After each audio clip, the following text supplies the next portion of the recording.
Hey, I'm Myers. It's been a hot minute since I've done a video. We've had a lot of stuff going on here. So, with the label, my label, Sue, we've had a lot of shit coming out. We had Mono Deluxe, which is a SoCal band. They're great. They're in that heavier punk and roll vein of, uh, bands like Zeke or some of those heavier punk and roll bands that started showing up in the early 2000s that totally fucking rock. And so then we put out Rebel Flesh, which is great. It reminds me of that sound in the 80s when new wave bands flirted with, or rock bands flirted with new wave bands like the Outfield, Greg Kihn Band, John Cougar Mellencamp, stuff like that. It's very punk and roll, but it also has kind of a nostalgia feel to it. I fucking dig it. We did the Gorilla Teens, which is Scott Drake's current band with Jeff Fieldhouse from the Humpers and Sal Cole, who we played with in Love Source, and I dig that.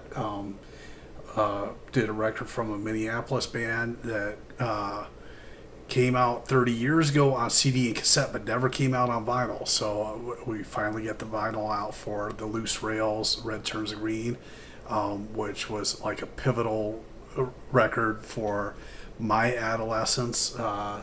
Spent a lot of time making out with girls and listening to that cassette, Red Turns to Green, in my Chevy Love pickup. I had a little 1980 Chevy Love that was yellow with brown and white stripes on it.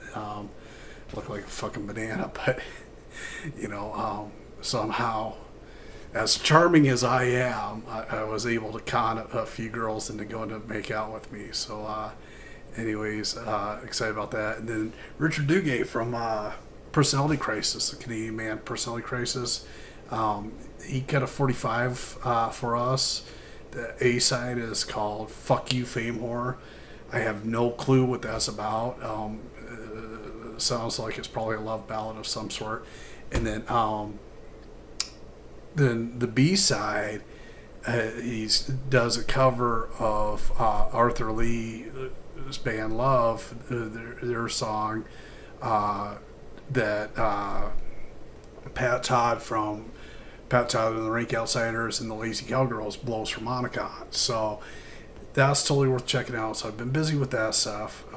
We've had some stuff going on, like you guys know I started this channel in reaction to our daughter dying back in February. And so we got some stuff coming up with that in the next week or so that, is kind of ripping the scab off of the wound. It has been making my wife and I think back to that day in February 11th, of getting that phone call, and just like how devastating, how gut wrenching it is to have lost a kid. But anyways, dealing with some of that stuff. I got more records coming on the label. We have Sonic Angels from Valencia, Spain coming. We have this band, fucking Wrong Beach, The Last Ride by Long Beach, Wrong Beach, I'm sorry, which Wrong Beach, if you guys are fans of Rikk fucking Agnew and fans of the LA band Das Clown, AJ from Das Clown sings for Wrong Beach. Rikk Agnew plays guitar in it. It's fucking killer. And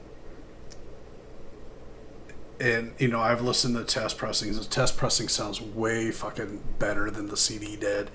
So, if you guys have bought the CD, or, that are fans of Wrong Beach, buckle up, and you'll want a copy on vinyl because it sounds so much fucking better. Just like fuller, more presence, better dynamics, and, so anyways, but a lot of us are fans of Rikk Agnew, which, segue from through Rikk Agnew. When I went to introduce my amps, the Sioux Guitars amps, the whole idea of going to NAMM, like in Anaheim, NAMM would probably cost at least $10,000 to go out there, to like rent the booth, and then get myself out there, get the equipment out there, set up the booth, eat in restaurants, stay in hotels, all that sort of stuff. Probably cost me $10,000, which, you got to sell a lot of amps and equipment to recoup that money. And, I've been to NAMM on like working for a guitar shop, on the buyer's end of doing NAMM. And for me, NAMM has changed over the years, where it's not just, years ago it used to be basically just for buyers for music stores. But, NAMM's changed over the years, where like NAMM will approach a manufacturer as far as, we can guarantee this many eyes coming past your booth, blah, blah, blah. Well, in order to do that, they're just opening the fucking doors to the general public, more or less. And, and so, it's not really about placing your biannual orders or whatever like it used to be years and years ago. It's more about, the general public getting first look at, NAMM just price themselves out of business to the, like small boutique guys can't afford to do it. And, why do they need to do it when, they could, throw up a YouTube video or whatever? So, I don't know, it was 12 years ago, 11 years ago when I introduced the amps. 11 years ago, it was 2012, and when we introduced the amps at Sioux Guitars. And so I couldn't afford to do NAMM, and even if I could, I'd be a small fish in a big pond out there, where I decided I was going to invite the best guitar players I know to Sioux City and put them on stage with, a bunch of my amps, record it, throw it up on YouTube, and, see how it goes. So, been friends with Rikk, and, a huge fan of Rikk Agnew, and, I got a hold of Rikk Agnew, and I said, come to Sioux City and do this, I'll fly you out here and I'll have a band for you. And, these guys are fans of yours, they're friends, these guys are going to love working with you. They're going to know your music. You give us a song list, a set list of what you want to do. These guys will know your fucking songs. And so the band I set up for them is this Omaha kind of skate hardcore band that's been around forever, called RAF. And like the drummer from RAF is from Sioux City, and he's one of my heroes. He's Tim Cox is like the nicest guy in punk rock. He's like too nice for punk rock. He's a sweetheart. I love the guy. Like when I first was dating my wife, my wife and I went to dinner with Tim and his wife and another couple, and I told my wife, I absolutely adore this guy. He's Tim, and a lot of the endeavors I've done, and I've done a lot of shit over the years. Like I had a fanzine when I was a teenager, and Tim was instrumental in doing that. and helping me publish this fanzine. It was called the Teenage News, after my favorite song off of the New York Dolls, Red Patent Leather. And so I've been a friend with Tim Cox, I don't know, 25, 30 years. 30 years? Yeah. Fuck. At least 30 years. God, I'm getting old. It's, I've been friends with him a long fucking time. Well, I mean, I was doing the fanzine over 30 years ago. So I've been friends with him longer than 30 years, because I did the Teenage News when I was in high school. And so anyways, fan of the band. I've seen RAF play a lot, so I talked to those guys. I'm like, here's the thing, Rikk Agnew's going to fly in from LA, and these are the songs he wants to play, and they were psyched to do it, and so we set up a rehearsal. Ron Emery from TSOL, him and his wife have a music school in Sioux City called the Sioux City Music Conservatory. And we got rehearsal space there for RAF and Rikk Agnew to rehearse like a day or so before the show. These guys, they never fucking met each other, and let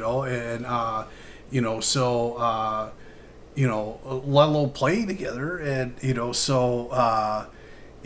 got some rehearsal space for them at Ron's, and Rikk knew Ron Emery from the LA scene way back in the day and whatever, and on All By Myself, the back cover of All By Myself, Rick's wearing TSOL t-shirt and whatever, but anyways, we got together, we went to lunch, and then we went over to the conservatory for rehearsal. And these guys, they'd eaten lunch together, but they never played together. And the first song they do is OC Life. And man, they were fucking tight. So fucking tight. You could convince me these guys have been playing together for 20 years. They were that fucking tight doing OC Life. And, so I was super impressed, and so we did the show, and RAF is a band. RAF has done their thing forever and ever. I mean, since the early 80s, and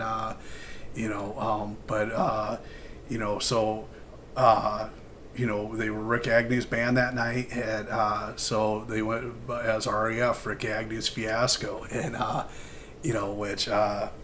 so anyways, those guys, they played with Rikk that night, and it was great. Made a lot of memories. We all have a lot of love for Rikk Agnew, and I have a lot of love for the guys, and not just Tim. I mean, Danny Stewart is a real fucking match. I love Danny Stewart. All of them. Kelly is a fucking great guy. Derek is amazing. So, anyways, I had their cassette. And These Days of Tears of RAF's cassette, and the first song on the cassette, number one, is this instrumental, great fucking skate rock. Just you put that song, you put that tape in a boombox, and you crank it to 10, and it makes you want to drop in a half pipe. That song, the RAF tape, Jay Chesterman's Half Pipe or whatever, people would want to fucking be all over it. So anyways, been a fan of the guys for a long time. They just put this out. RAF, their first vinyl, No Salvation. This is inkjet printed jacket. You can see all the skulls. Right here's your name. the guy signed mine. So, like, here's Paul. Let's see, show you there, Paul, and then Derek in gold, Cox up here, Tim Cox, Kelly down here in red, and Danny over here. So here's the back cover, and see if I can fish it out of here. There's a sticker they threw in here. Here's the sticker, and I think there's a few variations. I think there's a maroon variation, and then this is black, obviously. There's your A side label. There's your B side label. So it's fucking great. This channel, my videos, my label is specifically interested in punk and roll. These guys aren't punk and roll. These guys are, more like LA hardcore, skate rock sort of stuff. Here's your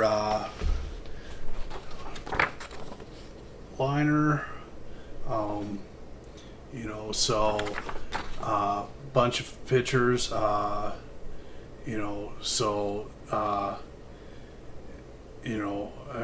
recognize these. Here's Derek on stage at the Cog Factory. I recognize that from the posters on the ceiling. See what else. Here looks like a picture of Kelly from the waiting room. I think that's from the Omaha Punk Reunion show. Here's an old picture of Cox. This is what I always picture Cox as. So a couple years ago, there was a show in Sioux City. Here's a picture of Derek and Rikk Agnew here in the corner from that show that I introduced the amps at.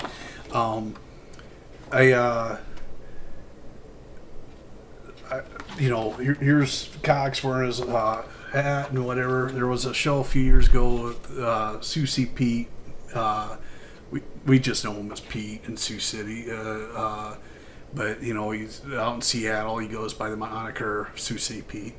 And he come up to me at this show and he's like, "God damn, I keep thinking that you're Cox," because I was wearing a pork pie hat that night, a black pork pie, and Cox always wore a little fedora pork pie, like stingy brim caps or whatever, that was kind of his look. And I started wearing pork pie a few years ago, just because it's something different. People don't wear pork pie as much anymore, but I started rocking one. And Pete Phillips, Sioux City Pete, whatever you want to call him, I looked like Cox that night. But anyways, if you're into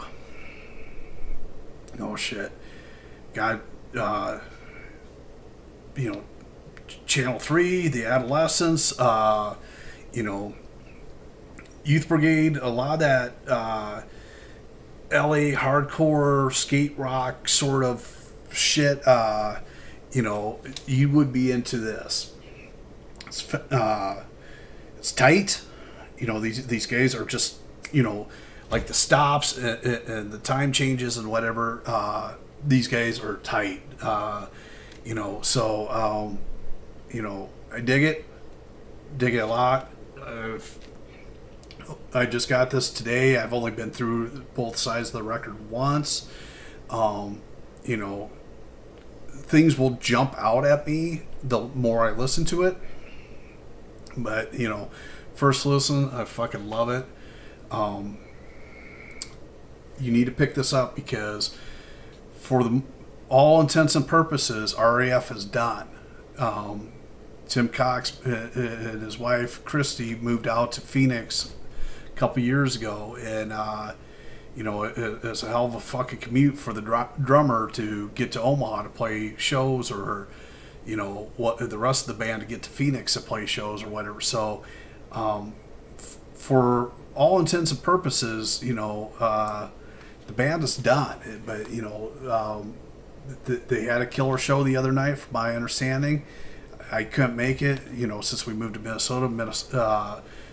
Where we live in Minnesota is like 3.5 hours to Omaha, and I couldn't do it, But I have a lot of love and respect for those guys. A lot of great memories with all of them. Years ago, Danny used to be in a ska band. I remember seeing Jimmy Scoffa play quite a bit. Cox. Here's the thing, like for me, there was this crew of guys about 10 years older than me, 10 to 12 years older than me, like Thad Sand, Tim Cox, Pete Phillips, Mark Lee, Tim Archer, and then some Omaha guys like Kevin Moran, Mark Blackman, but this crew of guys from Sioux City, Steve Ewell from Sioux City, like these guys about 10 to 12 years older than me, they were my idols. I was a little fucking kid at King's Court. I was like this lost little puppy dog, and I thought these guys were cool, and I followed them around as much as possible.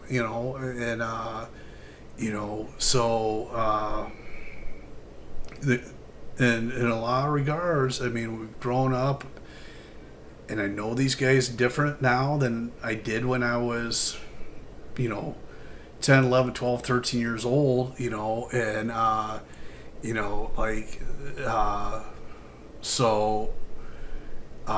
but they're still my heroes. They're still, because they're just fucking great guys. A lot of love and respect for those guys, because they're great guys. And so anyways, I will put a link in the description for this. It's on the Bandcamp page. I'll put the Bandcamp link in the description for you guys. I want you to buy this. I think you'd really fucking dig it, because like I say, if you're into that whole early 80s, early to mid 80s LA hardcore sort of thing, these guys aren't from LA, they're from Omaha.